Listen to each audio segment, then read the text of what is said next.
Sir, IAS versus TDP MP వివాదం, చంద్రబాబు నాయుడు గారు దీని మీద విచారణ కూడా ఆదేశించడం. మొన్న ఏదో ఉపరాష్ట్రపతి ఎన్నికలకి సంబంధించి ఆ ముందు రోజు ఈవిడ వెళ్ళినట్టు, చంద్రబాబు నాయుడు గారిని కలుసుకోవడానికి ఆవిడ శబరి అక్కడికి వెళ్ళినట్టు ఐఏఎస్ ఆఫీసరు ఆవిడ మీద కొద్దిగా ఇది సీరియస్గా మాట్లాడినట్టు, ఆవిడ చెప్పు తీసి చేస్తాను అని కూడా అన్నట్లుగా వస్తున్న ప్రచారం.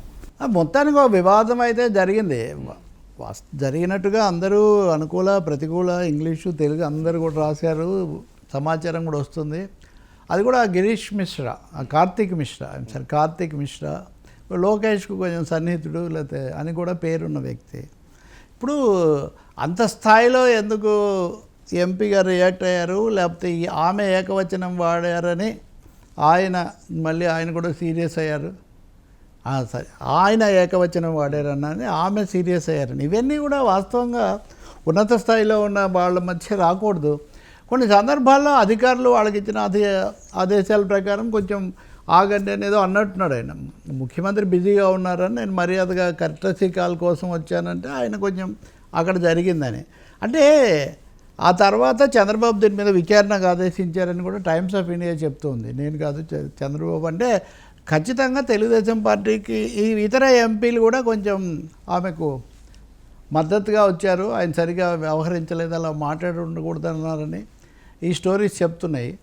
ఇది నిజంగా దురదృష్టకరమైంది. పైగా దేశ రాజధానిలో ఉపరాష్ట్రపతి ప్రమాణ స్వీకారానికి హాజరవుతున్న సమయంలో ఇది జరిగింది. చంద్రబాబు ప్రత్యేకించి వెళ్ళారు కాబట్టి ఇక్కడ ఒక అసహనం ఏదో పేరుకుపోయినట్టయితే కనిపిస్తుంది బ్యూరోక్రాట్స్కు ఎంపీలకు మధ్యలో. దీనికి రిలేటెడ్గా నేను తర్వాత కూడా ఇంకో టాపిక్ కూడా మీకు చెప్తాను, దీనికి సంబంధించే ఉంది. అది కూడా చంద్రబాబు వ్యాఖ్యలతో కూడా ఉంది అది.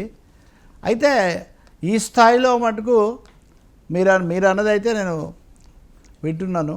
దీన్ని ఆధారం చేసుకొని ఈరోజు వాళ్ళు సాక్షిలో చాలా సుదీర్ఘమైన కథనం ప్రచురించారు. వాస్తవంగా ఐఏఎస్లకు ఎంపీలకే కాకుండా జనసేనలో టీడీపీ జనసేన ఎంపీలు వాళ్ళకు మధ్యలో ఉన్నది, ఇలా టీడీపీలోనే వాళ్ళకు మధ్యలో ఉన్నది, ఇవన్నీ కూడా వాళ్ళు చెప్తూ ఉన్నారు. కాబట్టి థింగ్స్ ఆర్ నాట్ వెల్. ఈ ఘటన ఇట్లాంటివి తప్పకుండా దీని మీద ముఖ్యమంత్రి కానీ పార్టీ కానీ తగిన సూచనలు, ఆమెకు పార్టీ చెప్పాలి, ఆయనకు ముఖ్యమంత్రి చెప్పాలి. జాతీయ స్థాయిలో ఇది ఉండకూడదు. మిగతా ఎంపీలు మద్దతు తెలిపారంటే ఖచ్చితంగా వాళ్లకు కొంచెం అన్రెస్ట్ అంటారే, ఏంటి పద్ధతి బాగాలేదని. సో ఇదే కాకుండా ఇంకా 2-3 ఉన్నాయి ఇలాంటి ఉదంతాలు. ఇలాంటివి జరగకుండా మరి చంద్రబాబు ఏం చేస్తారో చూడాలి. చిన్నబాబు కూడా ఆయనకు సన్నిహితుడని కూడా ఒక కథనం నడుస్తూ ఉంది. కాబట్టి మరి క్యాజువల్గా ఎవరు తొందరపడినా, నీకు నాకు ఒక ఇది వచ్చింది అనుకోండి, వాళ్ళంటే పెద్దవాళ్ళు అనుకోండి, మన మామూలు మనుషులు, జరిగి ఉండకూడదు. ఇది బయటికి వచ్చింది, ఎవరు ఖండించలేదు. తీవ్ర స్థాయిలో ఇలాంటి ఘటన ఇంతకుముందు లేదని కూడా చెప్తూ ఉన్నారు. టైమ్స్ ఆఫ్ ఇండియా కథనం అయితే ఇంకా సీరియస్గా ఉంది. వాస్తవంగా పేరు రాయలేదు వాళ్ళు, కాకపోతే వీళ్ళేమో పేరు రహస్యమేగా, బహిరంగ రహస్యమేగా, అందులో పెద్ద దాపరికం కూడా లేదు. శబరి ఆమె రాజకీయ కుటుంబము, వాళ్ళ నాన్న మా ఊరే, వాస్తవంగా రాజశేఖర రెడ్డి గార్గేపురం ఆ పక్కనే. ఇంతకు నంద్యాల అక్కడికి వచ్చేసరికి అక్కడ ఫ్రాక్షన్లు ఇవన్నీ కూడా చాలా ఎక్కువ. అటు భూమా అఖిలప్రియ అయినా ఈమెయినా అవన్నీ కూడా నడుస్తూ ఉంటాయి. అది పైగా శ్రీశైలం దేవస్థానం ఉంటుంది, శ్రీశైలం. మళ్ళీ అక్కడ వెంగళరెడ్డి కొడుకు ఆయన రాజశేఖర రెడ్డి, ఆయన శాసనసభ్యుడు. మళ్ళీ అవి కూడా నడుస్తున్నాయి. ఇలాంటి సమయంలో మరి ఈ అంశం వివాదాస్పదమైందే, ఎలా చేస్తారో చూడాలి. ఐఏఎస్ ల్యాబ్ మటుకు కొంచెం అసంతృప్తిగా ఉంది. గతంలో కూడా మాట్లాడుకున్న విషయమే. అంటే గత ప్రభుత్వం పోయి కొత్త ప్రభుత్వం వచ్చిన తర్వాత అందరినీ కొంచెం శంకించడం, లేదా ఎవరిని తీసుకున్నా కానీ లోకేష్ చంద్రబాబు సమర్థుడని ఎవరిని తీసుకున్నా వీళ్ళకి అక్కడెక్కడో జగన్తో లింక్ ఉంది అని చెప్పి వీళ్ళు కథనాలు విడుదల చేయడం. అందులో కూడా ఈవెన్ తెలుగుదేశాన్ని బలపరుస్తుందని పేరున్న మీడియాలో కూడా కొంతమంది అలా కథనాలు పెడితే, కొంతమంది ఇలా కథనాలు. మనం చూసాం కదా, టీటీడీ ఈవో శ్యామలరావు ఏరికోరి తెచ్చి పెట్టిన పెద్ద మనిషి. మరి ఆయనకు వీళ్ళకి అస్సలు కుదరలేదు. ఆయన వచ్చినప్పటి నుంచి కొంచెం అసంతృప్తిగా ఉన్నారు. అలా జరిగి చివరికి ఆయన్ని మార్చారు. ఇప్పుడు ఎవరిని తెచ్చిపెట్టారు? జగన్ ఉన్నప్పుడు ఉన్న ఆయన్ని తెచ్చిపెట్టారు మళ్ళీ. కాబట్టి ఏం జరుగుతుంది, ఎక్కడ ఈ అశాంతికి మూలాలు ఎక్కడ?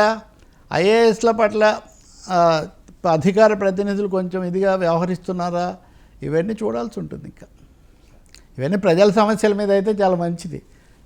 అలాంటి ఇప్పుడు ఏ విశాఖ ఉక్కు గురించో ఘర్షణ పడితే మనం సంతోషించవచ్చు. మర్యాదలు మంచి అట్లా అంటారా, ఇంకా అవి చూద్దాం.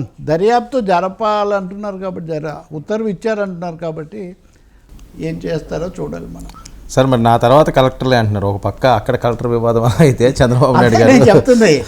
చంద్రబాబు నాయుడు కలెక్టర్ల సమావేశంలో ప్రారంభోపన్యాసం చేసి చాలా పక్కాగా షెడ్యూల్గా చేసామన్నారు. 2 రోజులకు టాపిక్స్ డివైడ్ చేశారు.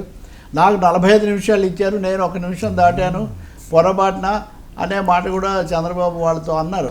అయితే అక్కడ ఆయన చేసిన అతి ముఖ్యమైనది ఏంటంటే వర్మ, దేశంలో ప్రధానమంత్రి, రాష్ట్రంలో ముఖ్యమంత్రి, తర్వాత కలెక్టర్లే పోమన్నాడు. ఇది నిజంగా చెప్పాలంటే నేను ఇంతకుముందు చెప్పిన వార్తకు రివర్స్ లాంటిది. ప్రధానమంత్రి, ముఖ్యమంత్రి తర్వాత కలెక్టరే అనేటైతే కనుక మరి ఎంపీలము, ఎమ్మెల్యేలము ఎంతెంతో ఖర్చు పెట్టి కష్టపడి రాజకీయాలు నడిపి వచ్చిన వాళ్ళ మాదంతా ఏమవుతుంది అని. మరి ముఖ్యమంత్రి గారే మొన్న ఈరోజు కూడా మీరు ప్రతిసారి రూల్స్ ప్రకారం వెళ్తే కుదరదు, బ్యూరోక్రటిక్ పద్ధతులు కాదు, మానవీయ దృష్టితో వ్యవహరించాలి అన్నది. అంటే మానవీయము రాజకీయము రెండు ఇక్కడ ఘర్షణ పడుతున్నట్టుగా కనిపిస్తుంది. కానీ మేము చెప్పేవి అంటే అమరావతి నుంచి, రాజధాని నుంచి టాప్ లీడర్షిప్, టాప్ ఎగ్జిక్యూటివ్ చెప్పేది మీరు చేయాలి తప్ప ఇంకో విధంగా కాదు, మీకు ఆ స్థానం ఉంటుందని. ఇంకో మాట కూడా చెప్పారు ఆయన, ఐఏఎస్లు అయిన తర్వాత మీరు కలెక్టర్లు అవ్వటం అనేది మీ జీవితం అంతా గుర్తుంటుంది. నిజమే, అది చాలా సీనియర్ ఐఏఎస్లు కూడా నేను కృష్ణా జిల్లా కలెక్టర్ చేసినప్పుడు, నేను అనంతపురం చేసినప్పుడు అని చాలా ఫాండ్ మెమరీస్ లాగా వాళ్ళు చెప్పుకుంటూ ఉంటారు. దాన్ని మీరు గుర్తుపెట్టుకోండి అని చెప్తూనే ఈ విషయంలో మటుకు చాలా కీలకంగా ఆయన చెప్తూ వచ్చారు. మరి ఢిల్లీలో జరిగిన దానికి, అమరావతిలో జరిగిన దానికి మధ్యలో కనుక మనం చూస్తే ఐఏఎస్లకు ఆల్అవుట్ అథారిటీ ఇవ్వాలి, మీరు చెయ్యాలి, మీరే మానవీయంగా ఉండాలంటే ఇప్పుడు దాని అర్థం ఏమవుతుందంటే, మొన్నేమో కొత్త కలెక్టర్లను 12 మందికి నియామక పత్రాలు ఇస్తున్న సమయంలో మాట అన్నారు, మీరు ప్రజాప్రతినిధులతో సంప్రదించి మీరు చేయాల్సి ఉంటుంది అని. మరి వీటన్నిటిని కలెక్టర్లు ఏమన్నా వాళ్ళ మాట్లాడినప్పుడు ఏమైనా చెప్తారా, అది మనం చూడాల్సి ఉంటుంది. చంద్రబాబు నాయుడు చాలా ముఖ్యమైన వ్యాఖ్యలే చేశారు ఆ విధంగా. అంటే పునర్వ్యవస్థీకరణ ఏదో జరుగుతున్నట్టుగా ఉంది. పైనుంచి కింద వరకు అడ్మినిస్ట్రేటివ్ రీవ్యాంప్, ఈ కంట్రోల్స్ ఇవన్నీ ఎలా ఉండాలి, ఈ అంశాల్లో కొంత గజిబిజి, కొంత తిక్కమక్క నెలకొన్నట్టు మటుకు కనిపిస్తుంది.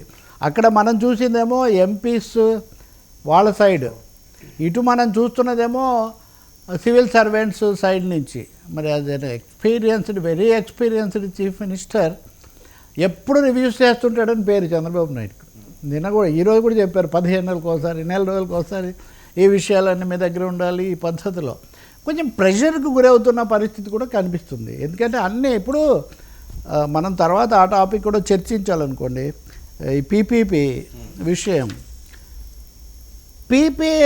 P4 మోడల్ దాన్ని మనం ముందు తీసుకోవాలని కలెక్టర్ల సమావేశంలో చెప్తారు చంద్రబాబు గారు.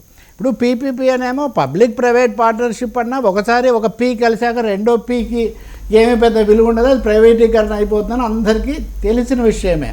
పీపీపీకి P4 విరుగుడు అవుతుంది, దానికోసం మీరు పనిచేయాలి అని కలెక్టర్ల సమావేశంలో గతంలో ఇదే వచ్చింది కదా. ప్రభుత్వ ఉద్యోగులకు ధార్మికంగా, ఐచ్ఛికంగా చేసేదాన్ని మీరు ఒక బాధ్యతగా టార్గెట్ లాగా పెడితే వాళ్ళు ఎలా చేస్తారు అని.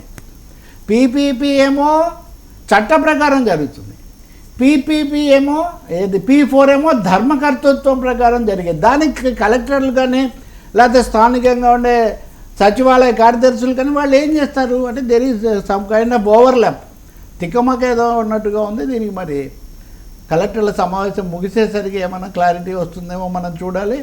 బట్ కోల్డ్ వార్ అనండి, అన్రెస్ట్ అనండి, 2 క్యాంపులు, పాత క్యాంపు పాత వాళ్ళతో సన్నిహితంగా ఉన్నారు, కొత్త వాళ్ళు అనే క్యాంప్ ఒకటి,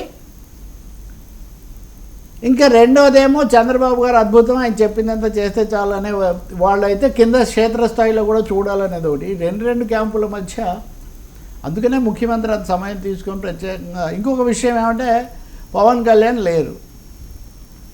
సాధారణంగా ముందు ఆయన మాట్లాడేవాళ్ళు, చంద్రబాబు కంటే ముందు మాట్లాడడం ఆయన శైలిలో. ఈ సమావేశంలో లేరు. ఎందుకు లేరు అనే చర్చ వస్తే సరే ఆయన ఏదో రిచువల్స్ వీటి వల్ల ఉండలేదు, ఆబ్దికాలు ఇట్లాంటివి ఉండొచ్చు. కానీ అది కూడా నోటెడ్ హిజ్ ఆప్షన్స్ ఇన్ అనేది కూడా కొంచెం వస్తుంది.